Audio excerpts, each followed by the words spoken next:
Hey everybody, Garcia here, and today I'm taking a look at one of the latest expansions to Claim, a two-player trick-taking card game. This is Claim Reinforcements, Fear.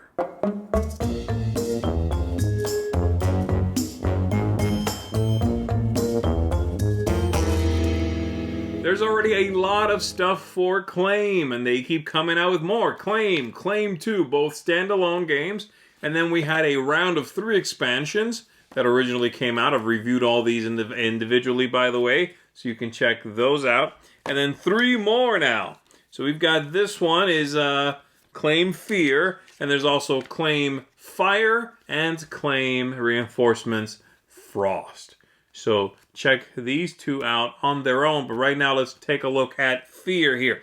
You're going to get a few new factions to play with. You're going to get vampires, zombies, werewolves, shadows, and then you're also getting some heroes, which is something that showed up in a previous expansion, and they give you a few more. You can shuffle them in, you can just use them on their own, okay? Let's go ahead and take a look at what comes in here. I'll see you on the other side.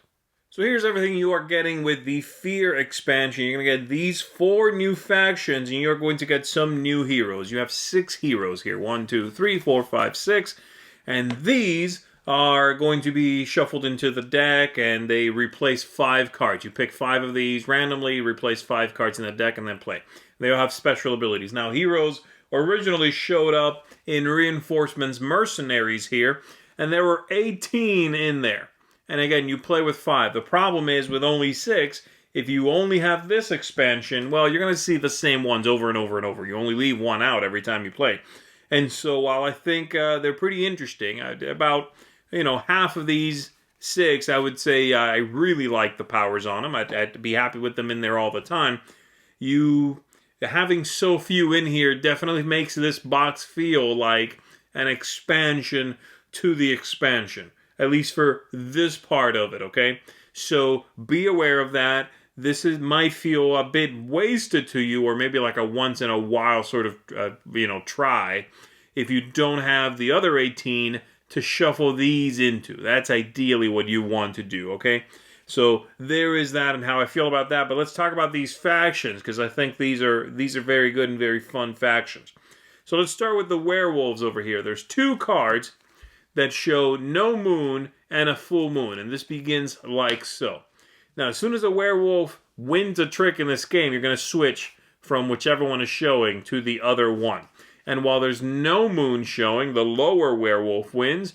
While the full moon here is showing, then the stronger werewolf will win, okay? Unfortunately, I really wish that these 2 had been printed on a single card, and just so that way you could just have this on the table, and whenever the werewolves win, in this case with the low card, you can just do that. But no, instead you have to, do that, which is fine, but it's a wasted card. I am considering myself probably sleeving these back to back like this, and that way you can just flip it over, okay? Much easier. Not sure why they didn't do that. It seems like a very easy, obvious fix, but there you go. So that's a good one. Over here we've got the zombies, and they do something I really like. Again, one of my things in this game is, ideally, I want that score pile at the end of the game, because it is generally very small, that score pile.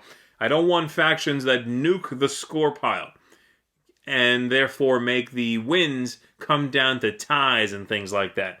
And if you can add extra cards to the score pile, even better. So the zombies do something I really like, and they do it in phase 1, which, again, I really like. Cards that have special abilities that happen in the first half of the game to make that phase more interesting.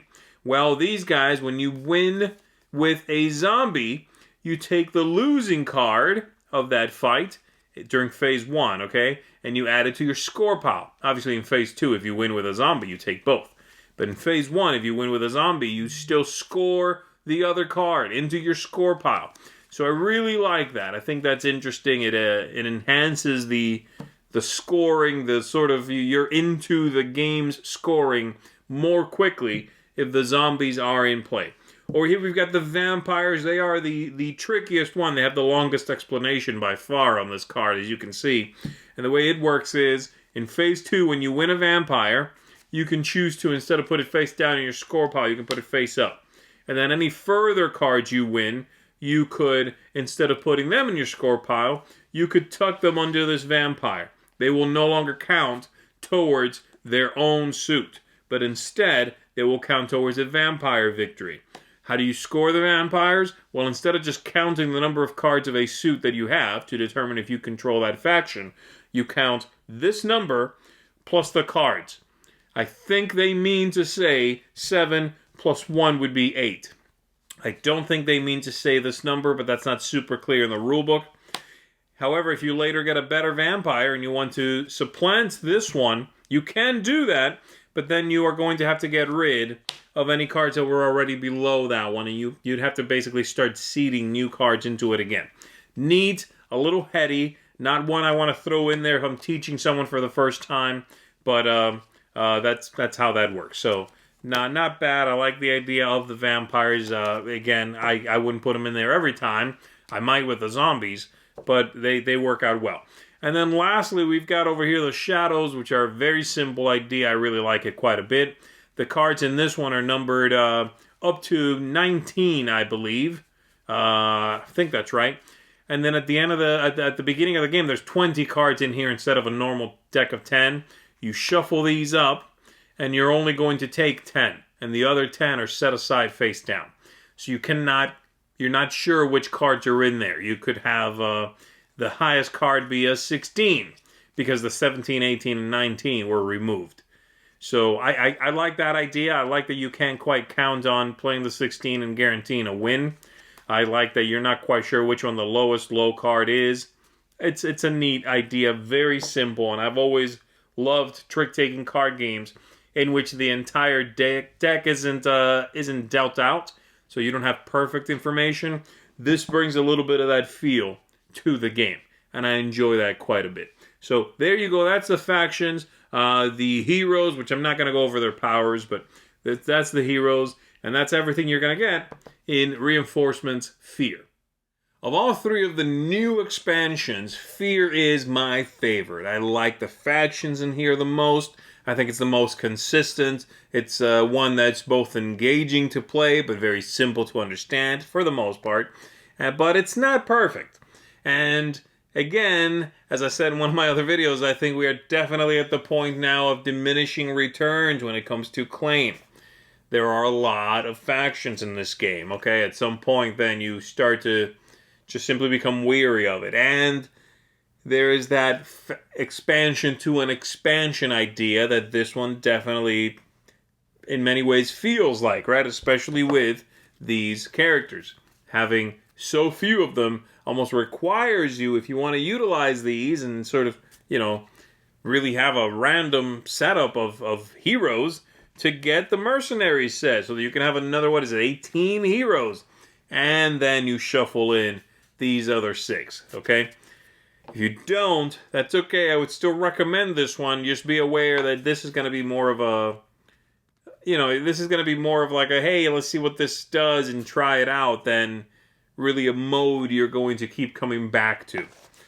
So, the factions in here are some of my favorites. I really do enjoy them. I love that the simplicity of adding them into the game, except for the vampires, makes them something you can throw at a new player pretty much right away. And they're kind of spooky. I like that vibe in the game. I think it's a nice, it feels natural in this world to have then these like vampires and werewolves and spooky things and shadow characters and all of that stuff. So that works out really well for me. I like this one.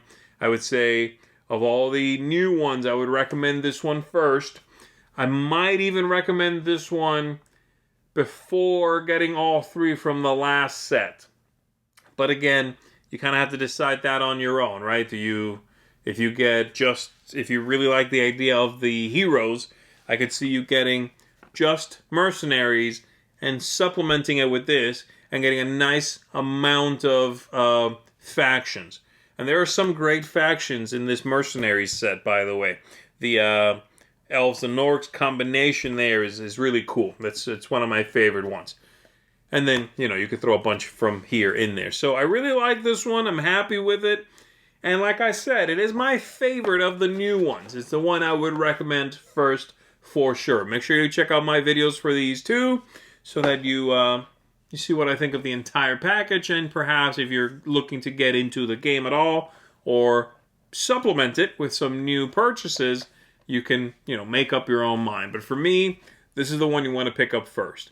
I'm going to give this one a 7 out of 10, which means it does get a seal of approval for Reinforcements Fear. Nice idea, spooky, works well. I enjoy playing this one and teaching these factions. Again, except for maybe the vampires. So there you go. That's going to do it for me, everybody. Check out the other videos so you have the whole picture. But I'm going to get out of here. My name is Z Garcia. I'll see you on the next one.